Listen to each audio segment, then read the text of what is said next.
Work this time. Last time it froze. It's acting like it's trying again, but it needs to get it done. It needs to quit trying. I know. I don't have a problem with my internet. Like, my internet should be working lightning speed right now. I'm the only one on it. Here it goes. All right. Here we go. Well, we tried to go live just a second ago, and literally, I've never had that happen before, but Facebook crashed right in front of me there. It did. It went to a page I've never seen before. It crashed. So I apologize if y'all were trying to log in with us here, but I'm super excited to have my friend with me tonight, Greg Taylor. And tonight, we're going to be talking with Coach Greg from Winning Edge. Winning Edge, Greg. We're going to be talking to him tonight about how to develop clear 2020 vision for your business in 2020. That sounds kind of clever, don't it, Greg? Hey, Coach. Hey, this is your show, dude. I'm just riding along, brother. Yeah, I'm very thankful to be here with you. Oh, man, I'm glad to be able to do this again. We did one of these last week, and I said, man, that was so fun. Let's do it again, Greg. He said, well, let's do it. And so I hadn't gotten back with him by Monday, and he said, when we doing that thing? I said, that's what I'm talking about. Stay on me, Coach. Stay on me. You're coaching me up, dude. Let's go. Start it up. You're putting it on the tee tonight. Yeah, man. So I'm super stoked to have you tonight. Greg, where you at? Where you joining us from? I'm sitting in my house in Nashville, Tennessee. Nashville, Tennessee. Now, is that home for you? You sound like you got a country accent, but I'm wondering if it's Nashville or where it's from. Okay, Coach. We don't have to go there.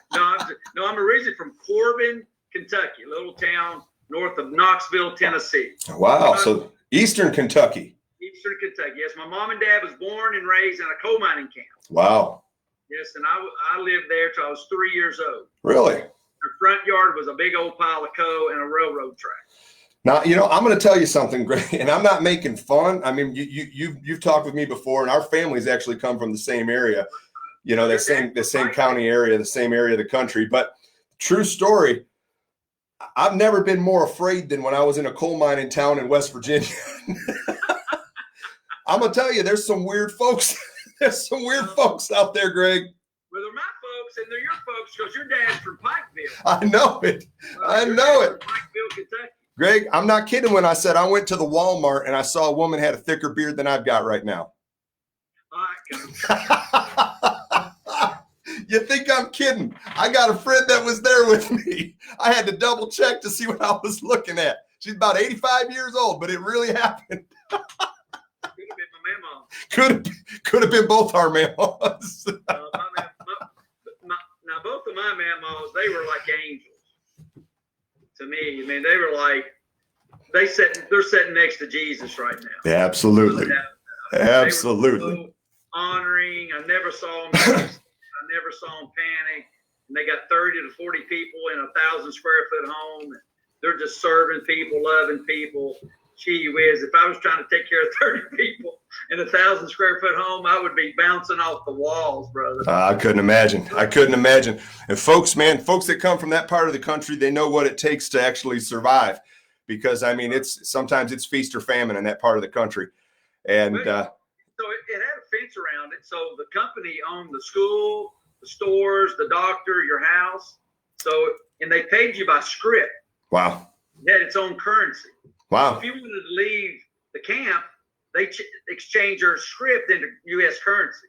There's really no reason to leave because the closest town was like an hour and a half away. Yeah, that was my experience. It was strange being out there because you're in the middle of no place, which honestly, it was some of the most beautiful country I've ever seen in my life. It was in the fall. We drove up through the mountains and all the leaves were fire red and the sun was just rising. And I stood there and I was just kind of in awe of how beautiful it was. But we was way out, man. We was way out in the boonies, and it was it's just interesting. You get around, you're used to your culture. You're used to us city. We've got our city culture here in Nashville, and you get out there and you find out, you think you know what country is until you get out there. Well, Corbin, if you go into Eastern Kentucky, Corbin's a city town. Okay. Because we used to live out in the country. So when we came to Corbin, that was like we're in a major metropolitan area. Right. It's a 12,000 population town. Okay. We lived in like a 400 population town. I was going to say the one I went to wasn't 1,200. Right. Life's relative. It's all a perspective. Yeah, it's interesting. It's interesting. We can talk about this all night long, Coach, where you come from and country folk and stuff like that. But I want to make sure that we honor your time, and I appreciate you being here tonight. But let's talk a little bit about business and life. And your business is kind of a unique one. It's one that I've done in some capacities, and actually looked into going in 2 years ago. I looked into doing some full-time coaching stuff, and I've got friends that do it. And, I've got some really good friends that are very successful coaches, you being one of them. And I just, it's always intriguing to me because, as it pertains to any industry, there's investment that has to be made. There's, there are constants, no matter what your business is that you're starting. There are constants that traverse all entrepreneurial endeavors. Whether you're starting a business as a coach, or you're starting a business as a lawnmower mowing service, or you're starting a pool company, or you're starting a construction company, or they're starting anything has a level of investment. It has a level of building the infrastructure, starting from the ground up. And you've been very successful in what you've done. I mean, you've taken your coaching business to the point where you're coaching NFL teams and speaking into the lives of NFL players individually and collectively. Doing things like different businesses and speaking to entrepreneurs and 501c3 nonprofit organizations, alcohol centers. Even other coaches that are doing the same type of thing that you're doing, you're coaching them into how to be better at what they do. And so for me, it's always intriguing to talk to somebody who's actually done it and are becoming successful on new levels every single day, to talk to people about where do you start? What does it take to start? How do you develop clear 2020 vision for business in 2020? I mean, we're coming off of a pandemic right now. They're just now talking about opening up our borders and allowing us to start to do things a little bit. So Greg, let's talk about your business, in particular. I mean, because I think that business principles a lot of times are relative no matter what industry we're talking about. Let's basic fundamentals everywhere. Right. So let's talk about yours. When you were getting started and you were like, hey, you know what? I know I have a gift in this area. I'm a gifted communicator. I enjoy being around people. Coaching feels like the direction that I want to go. I've been a sports coach over the years. I've got boys that have played sports. How do you take that experience, that life experience, and transform it into something you're already passionate about? How do you get to do what you love now in business? How do you transform what you love into actually a thing that you can make money doing? That's a good question. Which my dad was a high school football coach. So I was in his hip pocket from like 3 years old to 8 years old. So going to all of his practices and all of his games. And actually in my last year of school at Western Kentucky University, I played 4 years of football there. Then I finished up school and got a degree in finance. The high school football coach at Bowling Green asked me to come and be a student assistant.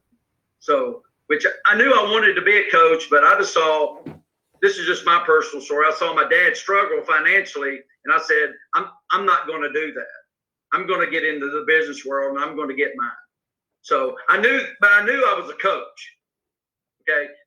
My dad developed me to be a coach. He's a coach. I'm a coach. So you pass on what someone else put into you. Mm. So when I was probably 31, I was with Averitt Express in Cookeville, Tennessee, just an unbelievable company.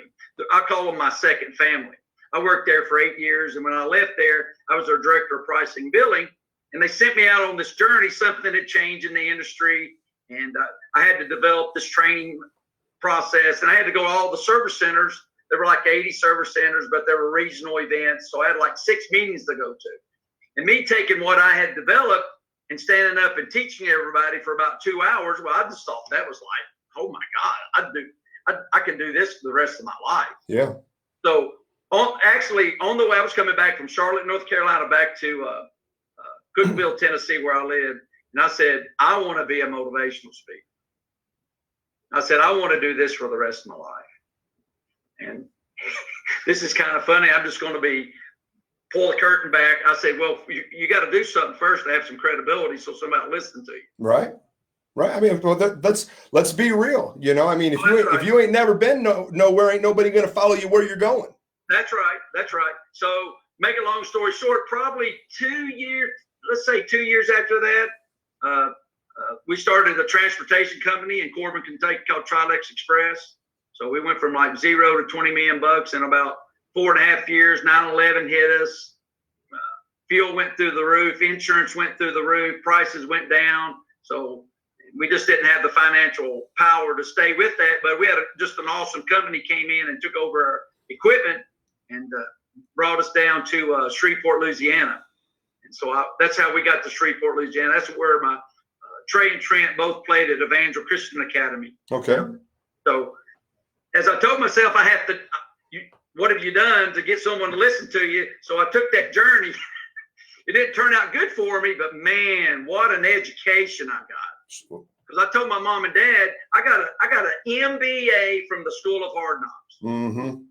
Okay? Yeah, I often tell up an income statement. I often tell folks that I have a doctorate in manure from Manure Occurreth University. Yeah, which my passion is analytical, being a finance guy, but tearing up an income statement and getting 10 key performance indicators, and you got to understand the impact of each one of those. If I can move that one, what's the financial impact at the bottom line? Right. Then every company's got those same processes that you got to figure out. You got to figure out what's the most important thing that you need to be doing right now to move that bottom line. Okay, well let's go there. So the most important thing you can do right now. Did I tee that one up for you? Yeah, I think it's a great place to really start. And, for those who don't know, we got this scripted out. What's that? We got this scripted out. Yeah, right. The truth is we don't. Greg and I are just friends, and we've been friends long enough that we go out to dinner and we talk about this kind of stuff. And I was just thinking, man, some of the stuff that he's talking about benefits me. I'm sure it could benefit some of the folks that would tune in and listen. So let's talk about that. What is, in order to affect that bottom line right now, you've got somebody who, they're either out of work because of this whole thing that's taken place with COVID-19. And, maybe they're going to be going back to work. Maybe they're not. Maybe they got this government stimulus check. That's the one thing they've got to hold them over for a month or two, if they can go that long. But they're looking at their circumstances, and they're either at rock bottom, they don't have it, or they're going, man, you know what? I just want to change. What do we do to affect that bottom line first? What's the first step in that Coach Greg took to get Winning Edge to the next level? Wow. First of all, you got to pour a good foundation. Mm-hmm. One of my coaching clients in Denver, he's in the oil and gas business, and he gives me praise and honor to helping him build a foundation, which I didn't build it. I just help him see what's in him and all the great things that are in him that God's put in him. Sure. And I showed it to him so he could do something with it. Mm-hmm. He built his own foundation. I'm there cheering him on, because a coach can help you see things that you can't see. Mm-hmm. Because you and I were having a conversation the other night, and you pointed out something that I was blind to. You remember what you told me? I'm not sure what you're referring to. We'll talk about it later. But you saw something I couldn't see. You saw a little hesitation in me. Uh-huh. You saw a little lack of confidence in me. Oh, I got you. I know where you're going. Oh, yeah. And you pointed it out, and I said, daggone it. Because that's what a coach does. He sees things. And it doesn't have to be a coach. You can be a mentor. You can call them your parent. You can call them your brother, your sister, whatever that is. I'm just called a coach. Sure. You can call me whatever you want to do. I just want to help people that have a burning desire in their heart that I want to be the very best person that I can be. Right. How do I do that? Well, Nick Saban's got a coach. Tom Brady's got a coach. LeBron James has got a coach. Michael Jordan, if you're watching Last Dance, he's got a training coach because he was tired of getting whipped by the Pistons. He figured out why he's getting beat. He's too weak. Bad boys. Not strong enough. Bad boys. I was in Detroit. I grew up there during that season, brother. That's right. So he said, I got to do something about that. I'm sick and tired of getting physically whipped. So he went and found somebody to make him the strongest, flexible shooting accuracy that he could find. And his name was Tim Grover. And I read one of Tim Grover's book. He's pretty salty. Mm-hmm. Yeah, Relentless is the name of Tim Grover's book that I read. Which Nice. he trained the Mamba too, Kobe Bryant. Kobe. Yeah. So he's a very, very, very good. Yeah, we were talking about because his passion is to draw the greatness out of it. Mm. Because everybody has got greatness in them, and the coach's job, a parent's job, a leader's job is to draw that out of them. However you do that, and every one of those people are different. Mm-hmm. But you got to read them, and you got to get to know them where they're at, not where you're at. You got to go to where they're at. That's a good point, and maybe we can park or camp out there for just a second. So You got a tent. well, yeah, that's right. You got a tent. Pitch it, fool. I got my pink cup. Mickey told me not There to. you go. You got your pink cup. I got my cowboy hat on. Just makes me feel more country being in Nashville with a cowboy hat on. Most folks ain't never even seen me with a cowboy hat on. It's sitting in my closet, and I just decided to pull it out for tonight. I just thought it would look cool. I don't know. Hey, Coach, you look good. Tesla shirt and a cowboy hat. Let's do this. But let's camp out there for just a second. Whenever we're talking about what a coach does and how a coach can impact folks and how they actually benefit. Now you made the point that all these famous people have coaches, and the truth of the matter is, what I have learned is that your most successful people in the world actually have people that are pouring into them, and they're actually paying people good money to help them see what they might not normally see. But what a lot of people I don't think realize when it comes to coaches and being a coach and different things is that there's kind of a special skill you guys have. You're better listeners than you are even talkers. Look, you can't be an effective coach if you don't listen. You got to listen to understand. Don't be listening to reply. Because when we start the journey and building that trusting relationship, because I'm reading a book right now called Trusted Advisor. Mm-hmm. Because my goal and the desire is to get someone to trust me and I can advise them. I'll know when they trust me, when they call me, when they're thinking about doing something, not after something's broke. Right. Because I've learned through this process a phrase that I use: you don't have to be sick to get better. Okay, I'm 32 years old. I started going to the doctor. You ain't 32 years old. I'm 56 now. So when I was 32, correct my grammar, Coach. And I started going to the doctor. He said, "Why are you here?" I said, "Well, my dad had a heart attack at 51, so I'm getting ready. I don't want that to happen. So you tell me," because I divulged everything that I've ever put into my body. I said, "We're in attorney-client privilege, right?" Right. So you didn't inhale? You didn't inhale? Yeah.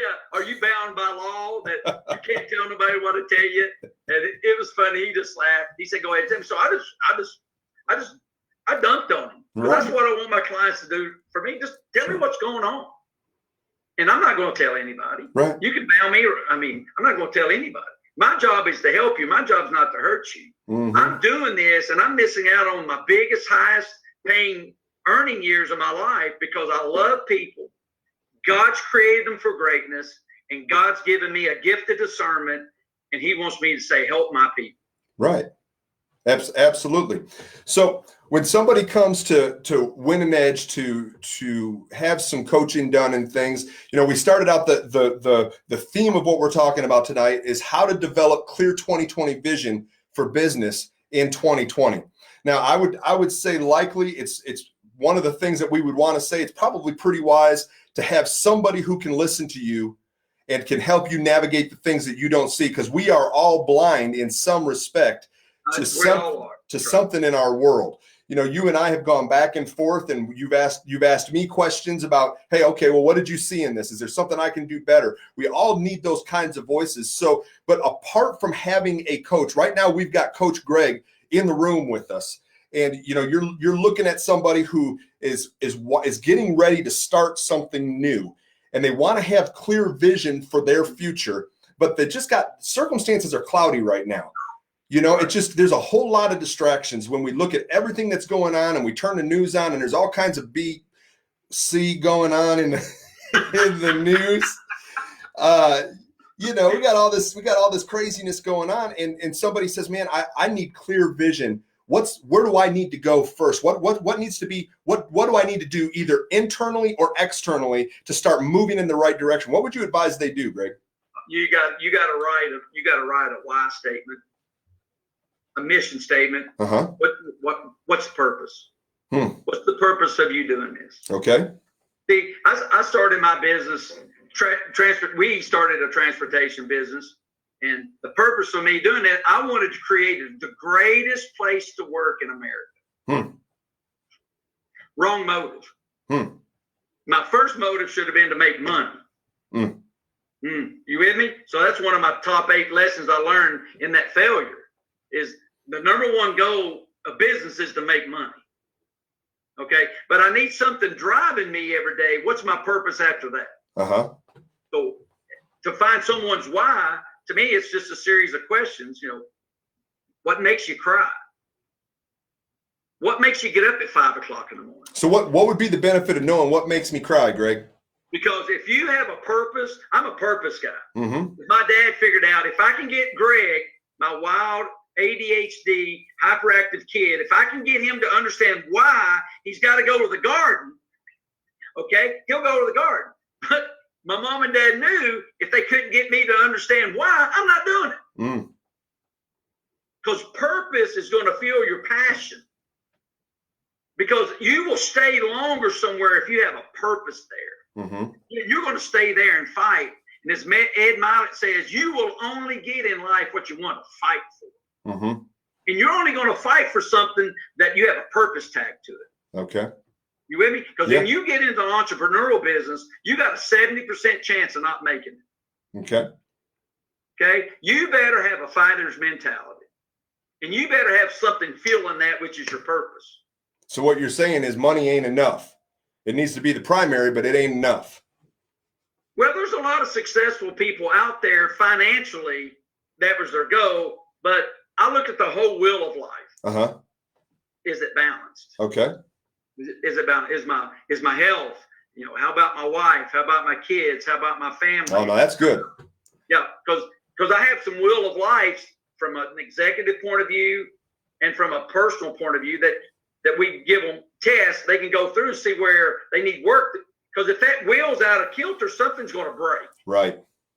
And most of the guys that love me, somebody loves me, my wife will go, really? Right. They like the part I help them stay balanced. They're type A's themselves. Mm-hmm. I'm type A. Okay. I have to help them stay balanced. And by balance, you're talking about let's talk about balance and like we're talking about a wheel. If your alignment is out of balance on your car, you're going to be all over the road. You're going to have a bunch of shaking going on and things. So what are the areas? Because you started to say them, but you said quickly. What are some of the areas? You don't need to name the whole wheel, but what are some areas that we need to be focused on as business professionals, other than making money in the business? That if those things get out of alignment, it actually can affect our success in business. Oh, well, it's making money. Who's out selling every day? I mean, who's recruiting your people? Who's training your people? Mm-hmm. Who's running the books? Who's taking care of the cash? Okay, and where does family fit in on that? Where does health fit in on that? I went through the executive wheel. So let's go over here to the personal wheel. So you go your health, your finances, your marriage, your conflict management, your kids, your parents, your extended family. So those things have got to be in balance. Gotcha. Because if those get out of balance, something's going to break and you're going to crash. Right. And there's a lot of folks. I know even in ministry, there might be some pastors that are watching tonight. And over the years, I've just watched so many people. I grew up in the church. I've got so many friends that are pastors. I've got so many friends that are pastors' kids, over the years. And what I see happen so often, the biblical balanced model for pastors is, God and then family and then the church. But what a lot of pastors do is they equate God and the church the same because they're working for God at the church. But they don't realize that they actually have a responsibility to their family, even to be the priest in their home, even before priest to the people, to be a shepherd in their home before a shepherd to the people. And they neglect one. And then when that gets out of alignment, it keeps them from even being able to do the other because their family's falling apart. Right. That's right. And so, it's back to the balance. There's the coach can see those things. Right. Because people in your inner circle is going to see those things. Right. And those inner circle people, are they afraid to tell you that you got a wheel busted? Because you can't see it. Right. Because an entrepreneur gets so focused that they don't even see any noise around them. They just see what their mission and cause is. And they just tell everybody to get out of the way. I love what Michael Jordan said. He's a typical entrepreneur. One of the coaches, they asked one of the coaches, what play did you run? He said, I didn't run a play. I just give them to Michael and everybody else get the heck out of the way. Right. Yeah, because that's his mentality. You can't make that basket. He doesn't hear that. To be a great entrepreneur, a great leader, great businessman, or great father, you got to have a mentality is, I know what my purpose is. I know what God wants me to do. And it's over there. Then you just go through all the noise. The noise doesn't even bother me. I don't even hear it. What they say, I don't care. Right. I've got a purpose in life. God's got me on a mission. It's sort of like the Blues Brothers. What they say, we got 92 cents, a half a tank of gas. So we're on a mission from God, right? We're going to Chicago. That's right. That's right. Yep. And nothing stopped them. Nothing stopped the Blues Brother to getting that money to help those kids, man. They were on a mission from God. They were on a mission from God. Funny story. It is great. Great story. It's a great story. So that scene in church is one of my favorite scenes in movie history. So good. Yes, funny stuff. So I just thought about that. They had a purpose. Right. Now, a lot of people go through life with no purpose. That's when you spin around. So let's talk about that for just a second with the spinning around, because a lot of times I think people have there's you mentioned starting with why a few minutes ago, which reminds me of a book that Simon Sinek wrote called Start With Why. And I love that particular book because it helps to define the difference between why you're doing what you're doing and what you're doing. And actually defining it. You started out by saying you got to have a mission statement. You got to start out with why you're doing what you're doing, define the why behind it. So, but a lot of times I think we look at it from a 30,000 foot level, which is, why we want to be successful. We want to make money. We want to do these things, but the why actually, we want to make money so we can do things for our family, or for to become or to do or to be or whatever it is that the money is almost a byproduct of experiencing the success for those things. And I think sometimes what I see in so many people's lives is they get so focused back to the wheel. They get so focused on the money or the thing or the end result, fame, money, the end result, because in their minds, they're in business to make money, but they forget why they want the money. Right. And they sacrifice the time with the kids. They sacrifice the relationship with their wife. They become so focused on what they're doing that they forget why they're being. And so, which to me, that's a personality type. Mm-hmm.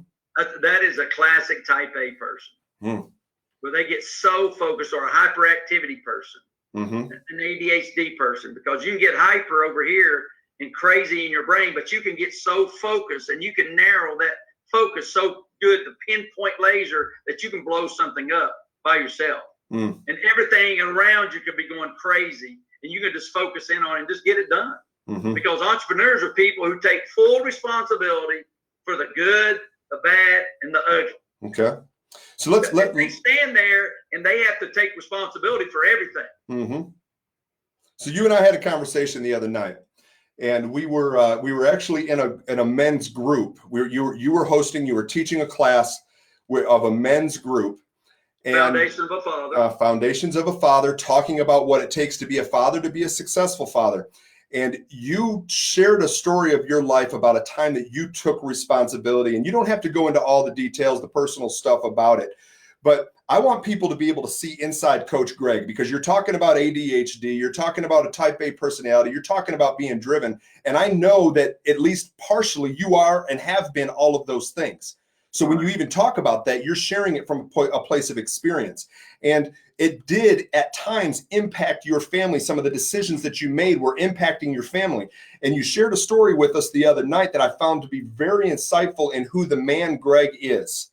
Would you mind sharing a little bit about that story, about when you realized that there were some things that you were doing that were out of alignment with your boys, and then how you handled it? Oh, golly.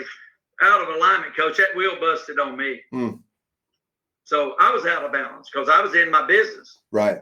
I actually told Mickey one day, if you need to go on without the boys, you need to go on. Because I'm going to get mine. That was my mentality. Because I'm a 5'8.5", 205-pound linebacker. Coach, there's not a lot of those guys out there. Right.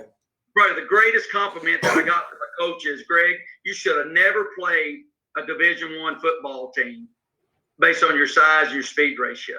But your want to and your desire, your focus level, and your work ethic got you to where you wanted to go. Which that's dangerous, because I can't be running over people when you come into the house. Right. But that's what I did. I came into my house, instead of having a positive mental attitude, PMA, I had UMS, which is the ugly mood syndrome.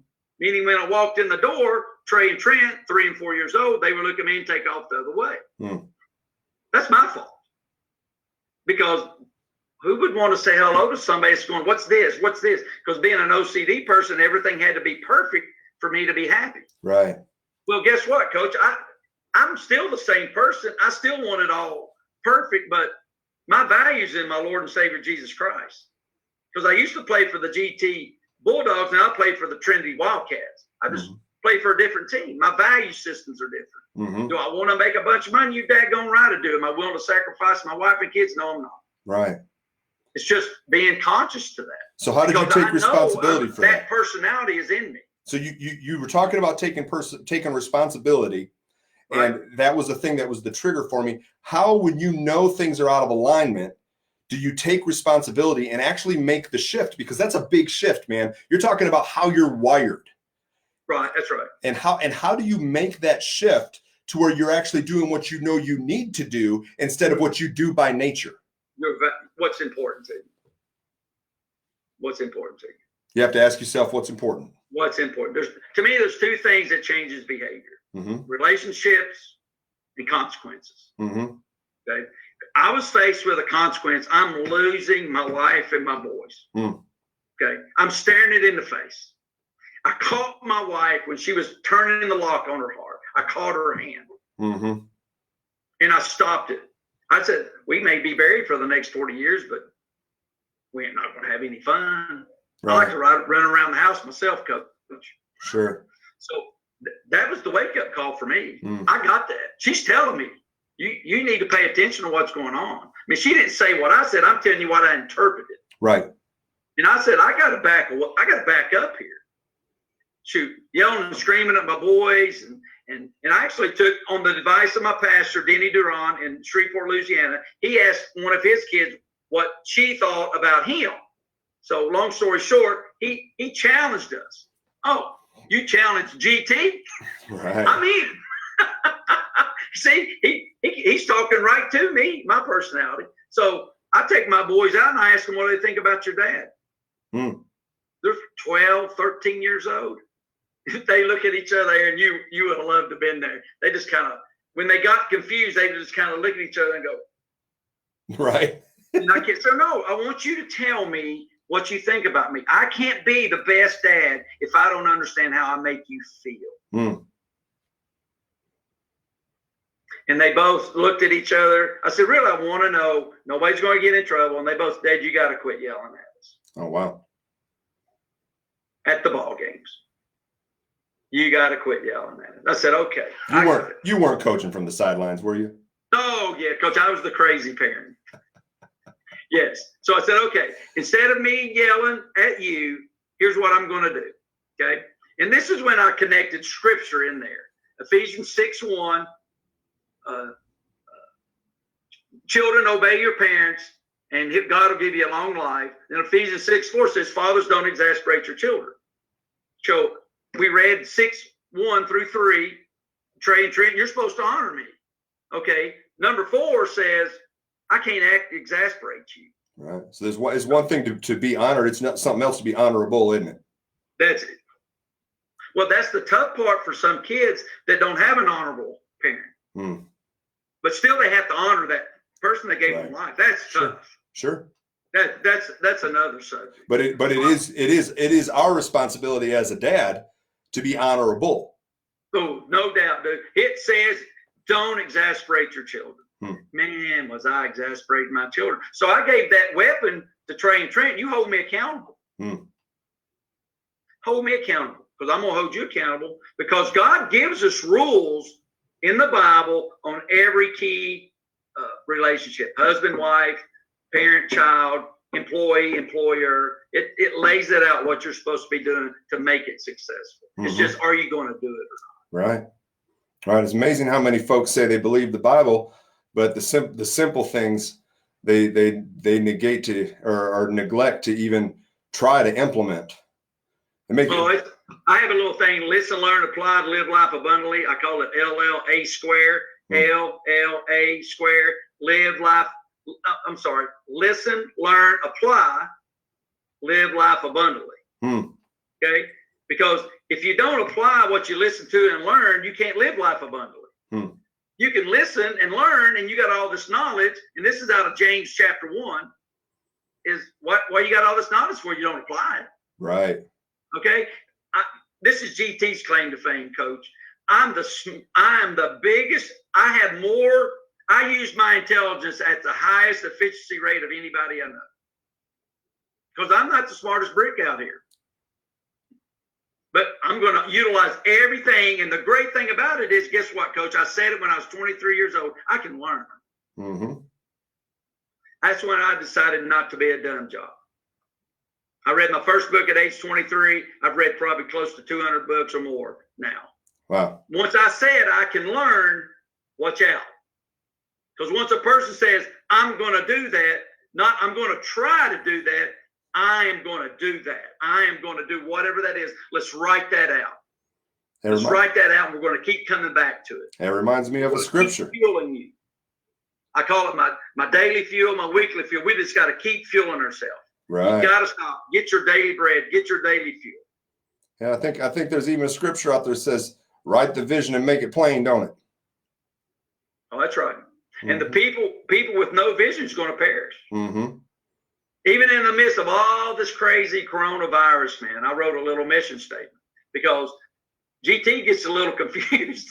Sure. I just spin around in a circle. My brains just start working on 55 million things at one time. Sure. I had to get a purpose, so I wrote a corona pandemic mission statement.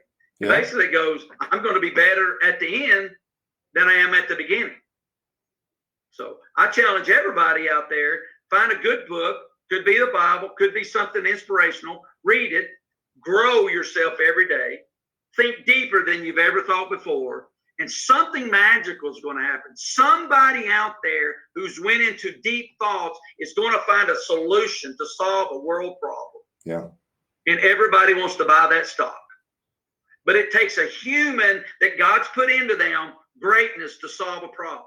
It's just, are we going to calm down, relax, read, meditate, and think deeper and deeper than we've ever had before to find that world solution, or I may just find a solution for my family.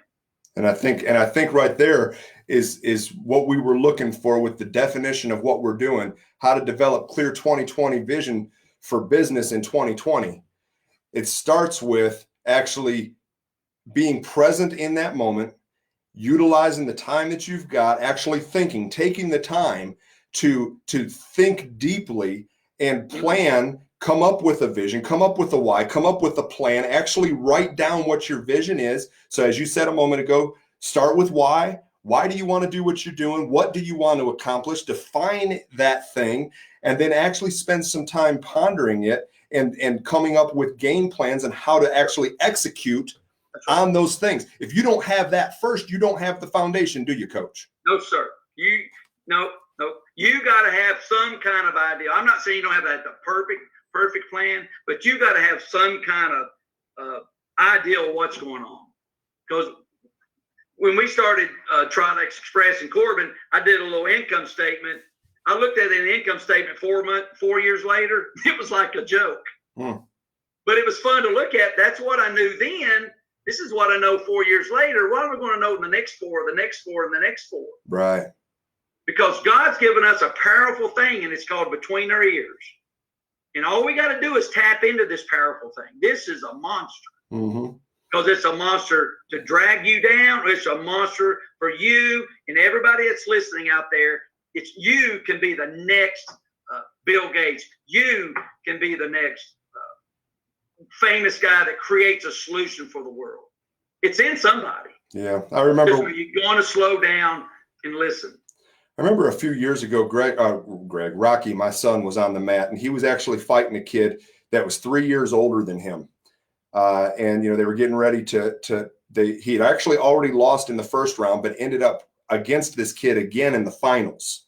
So Rocky had lost against this guy and went into the finals, and he just had this.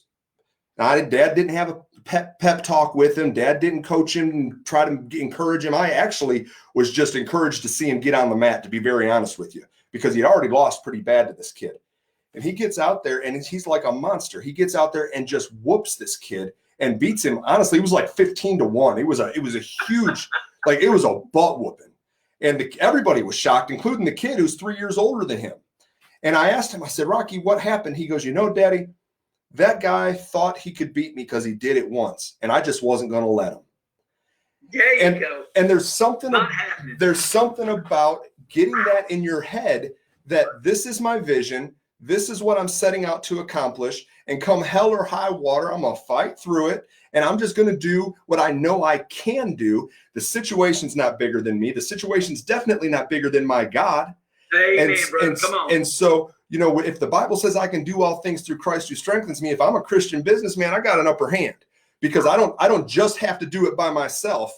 I actually can ask God, give me some direction on this. Help me make some good connections. Actually making it a matter of prayer. Give me some ideas that will actually help me be better. And then when we sit back and we meditate and we allow those things to actually resonate within us and percolate in our mind, and it brings us to, when we incorporate God into this scenario, it actually goes from being limited by our own power to unlimited by his exponential power, because he who is in me is greater than any circumstance I'm going to face.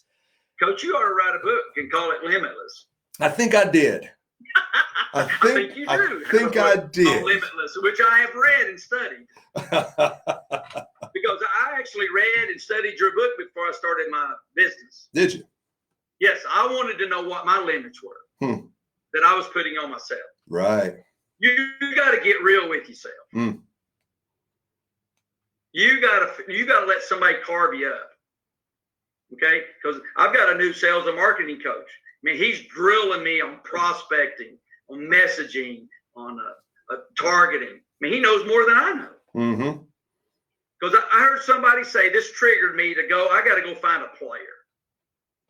And the guy said, if you're the smartest guy on your team, you're in trouble. I just started laughing. I said, man, I'm in trouble. I've never done this before. Right. Even though I've been in business, but I've never been a thought leader. I've never been a keynote speaker, an executive coach, which I've developed my own leadership development course called Take Another Step System. So I have accomplished that, but I'm still trying to go out there and sell that. Sure.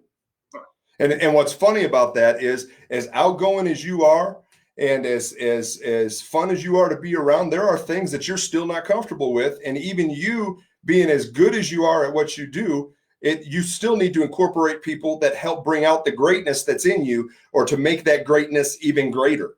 Guess what you're doing, Coach? What's that? That's exactly what you're doing. Oh, come on now. Coach, I would never do a Facebook Live. I'm a technical zero. Not anymore. Okay. Well, I had Nikki standing here with me tonight. Coach, you're making me comfortable. And one of my friends texted me. He watched Facebook Live. He lives in Georgia. He said, Greg, I've never seen you that comfortable that you were that night. Great. Because I trust you. I trust you, Aaron. I appreciate it.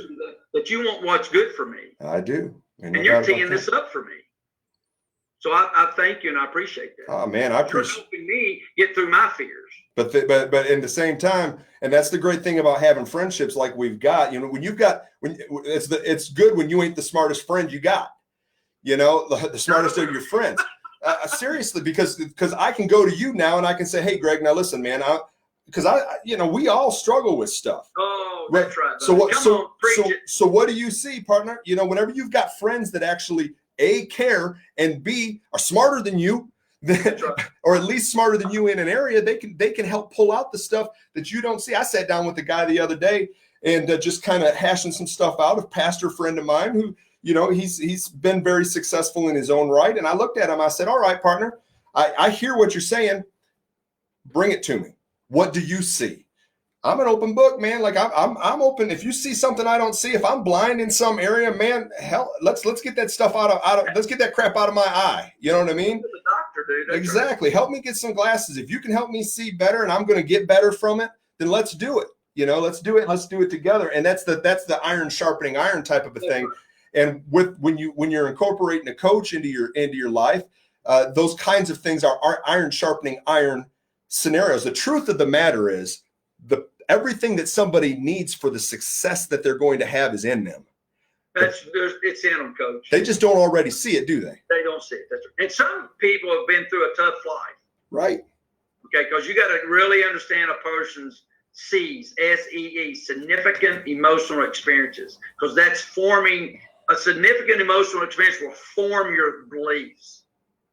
And your beliefs is going to drive your behavior. Mm-hmm. Your behavior is going to drive your result. So for you to change your result, change your behavior, change your belief, you got to change the way you put information in. And the Bible says, I got to bring every thought into captivity and make it obedient to Christ. Mm-hmm. Captivity is my conscious brain, is in my frontal lobe. Okay? Bring it to conscious. If I have a thought and it's bad, is it noble, pure, and admirable, true, lovely, as it says in Philippians 4:8? It's close in there. Mm-hmm. Because you got to bring that thought and go, what's this thought do for me? Is this a good thought? If it is, hey, praise the Lord. Thank you for that thought. What's the next thought? Is that a bad thought? Oh my God, I got to get a replacement thought. For me to develop a positive mental attitude called PMA and throw away UMS as ugly mood syndrome, I've got to control my thought life. Mm-hmm. And bring it into captivity. If it's not pure, lovely, admirable, and true, and it doesn't help me, I've got to change that thought. Mm. I got to write that. Here's the bad thought. Here's my replacement thought, and write it 7 times. Right. Then every time that thought comes in, those 7 things you wrote down, you're going to attack that thought. Yeah. I can do all things through Christ who strengthens me. That's right. Because I used to wake up every morning and my brain was telling me, you can't do this, you can't do that, you can't. I don't think that way anymore. And what happens in the mind will happen in time. Like 90, 120 days. Mm. Huh? And you got to understand what's holding you back, and you got to attack that. I mean, just like we're trying to attack this pandemic, but we're trying to figure out how it grows. And this virus, it morphs in and out of stuff. If something blocks it, it morphs into something else. What a great entrepreneur this virus is. Mm-hmm. And it's dynamic. You can't stop it. Yeah, that's interesting. It's an interesting thought that the things that actually thrive, they do what's necessary to survive. It's called adaptability. And Charles Darwin says it. It's the strongest shall survive. Mm. And the strongest is not the biggest, the fastest, the smartest. It's the ones who can adapt. And part of that adapting, I think, in what you're talking about, as you're talking about like bringing your thoughts into captivity and having, really zeroing in your thoughts. One thing that I know about you, going back to your life story, things we've talked about over the years, is that you weren't an A student whenever you were in college until you decided to be. Come on, you're preaching now, brother. That's right. When I brought home a 1.2 and I'm getting ready to flunk out of college, you think my mom and dad were happy? Right. My dad, daggone it, I was trying to get that report card before they got it. They got to it before I got to it, because I was just going to hide it. Like, mm-hmm. disappeared. I don't know. I haven't seen it. He opened it up. I had like a 1.2. Mm. He said, what were you doing I looked at him. I said, I wasn't doing anything. He said, don't get smart with me. I said, Dad, I wasn't doing anything. I missed a whole month of class. That wasn't important to me. Playing football was the most important thing to me. And my dream was to play in the NFL. I'm all in, Coach. Yeah. I'm willing to die to do that. I mean, I've got nerve damage in my neck. I probably had 6 or 7 concussions. I don't care. I'm playing in the NFL. That's that mission again. Right. I play football because I'm going to play in the NFL. If I'm hurt, so what? I can't feel my neck, so what? Your leg's numb, so what? It doesn't matter. That's the kind of purpose you got to have. Now, that's a little overboard, sure, which that's my personality. And there's all different kinds of ways to spell success. First of all, you got to define what success means to you. And so you went from being a student that was about 1.2. Well, that was a one semester. So I was after that semester, I was like a 2.1. I had to get to a 2.3 to be eligible or 2.5. So I just took a bunch of really bad courses. That's before the NCAA had a rule where you had every class that you had to take had to be going towards a major. Right. So look, this is a true story. Is 3 days before our first game, my senior year in 1985, we're going to play Tennessee State. They're ranked number 1 in 1AA. I'm a starting outside linebacker. They come and tell me I'm ineligible. I'm like, I'm about to settle down. So me and the assistant coach and the head coach, they send me, what do you want to study? I said, I don't know. I mean, what kind of classes you taking? Just classes? I don't know. Well, you got to figure it out what you're going to study tomorrow, because I'm going to send you where that at, and they're going to get you signed up. Yeah. So I called my brother that night. I said, here's what's going on. He said, you're good at math. Go study finance. I said, hey, I'm studying finance, Coach. So we went back the next day, and I got signed up, and everybody's happy, and I got to play that Saturday. So I became a finance student because my brother told me to. But that same semester, I was going to an econs class, and I missed the first month. So the first day I walked in, there's a test. So I make a 17 on it. Coach, that's when GT and I had a long conversation. I had to think about reality. What's my new purpose? Greg, you're not going to play in the NFL. You got nerve damage in your neck. You too many concussions. Your arms are staying numb. You're not going to. Okay, what are you going to do, buddy? What are you going to do? And I had a long talk with myself. I'm dating this hot chick. Her name's Mickey Taylor. That's my wife now. And I'm like, what are you going to do? I went, I don't know. I said, how about going to class? How about going to class? How about getting a paper, a pen, show up at class, sit in the front, listen, take notes, listen, learn, apply, live life abundantly, LLA squared. That's what I did. That's how I learned that. And after that point right there, I didn't make anything but a 3.0 or higher. In my last semester there, I made the dean's list. There you go. And that was where I was leading, is that you literally I made the dean's list, Coach. You went from, and all it took was a change in focus. Change in focus. No, the thing was a change in purpose. Then the purpose changed my focus. Because my purpose was, I'm going to marry this hot chick. And I got to be able to provide for her. And it was always in you. It was there. You see, and my mom and dad are just unbelievable people. And I showed it to them, and they just laughed. They said, we knew you had it in you. Right. It wasn't them telling me I was dumb. And so many people, that breaks my heart. That's why I love helping people, that they've been told they can't their whole life. I mean, I was blessed. That didn't happen to me. I won the parent lottery. You won the parent lottery. Yeah. But there's a lot of people that did not win the parent lottery. Right. Exactly. That's what, and God's created warriorship in me and you. That's the people that we need to be talking to. We got to learn how to love the unlovable. Yeah. And that's one of those things in that father's commitment. Because I want to teach Trey and Trent to teach them how to love unlovable people. Yeah. That's the people that we're going to love. Exactly. Yeah. And what I can say from firsthand experience, from watching you, Greg, and watching your boys, you've had a lot of ups and downs in your life. You and I have talked about a lot of the areas that you have needed improvement and implemented improvement. But if the proof is in the pudding, man, you've got some great boys. Like you and Mickey have done it. You've done a great job with those boys. And what's really kind of cool to me is that both of them played college football. Like what you were, the things that you were passionate about and that you loved, you trained up your children, and it was your experiences and your background and those things that were in you that actually allowed you to be able to implement systems and understanding in them, and you because you have this firsthand knowledge of what it takes to get to that level, and then one of your boys actually ended up playing pro in the NFL. It's crazy. I think that's cool, man, because that's crazy. It's not even cool, Coach. It's beyond cool. The NFL is in your legacy, bro.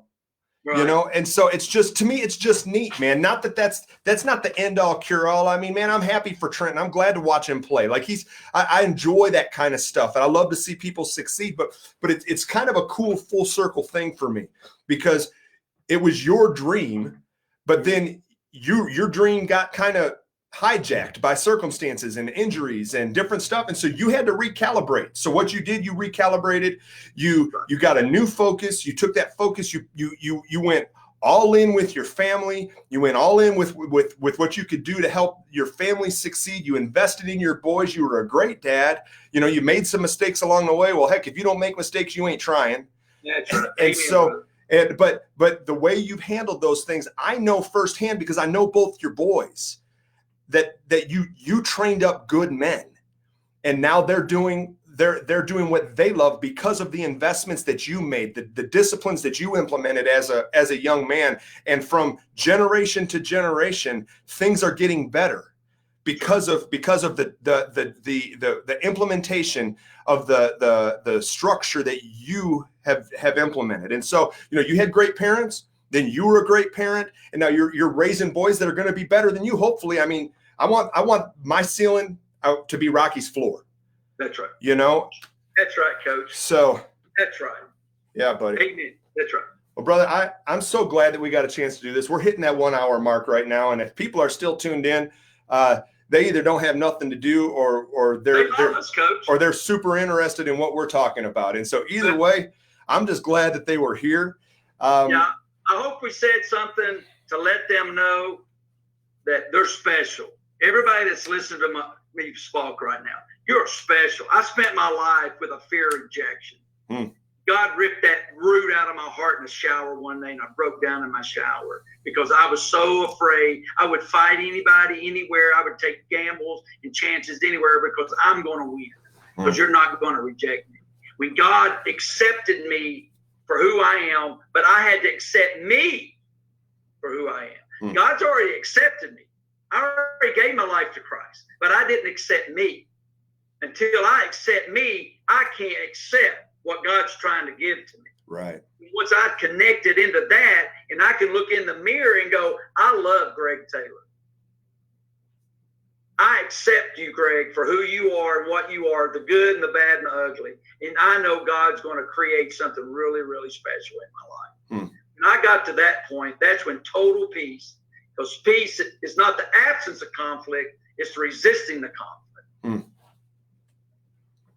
This is good. I appreciate it, Greg. You know, folks, we're gonna be doing more of these. Me and Greg and I are good friends, and so we'll be doing more of these Facebook Live type of events. But if there's anything that you would like us to maybe address during one of these broadcasts or something like that, why don't you send it to me or send it to Greg?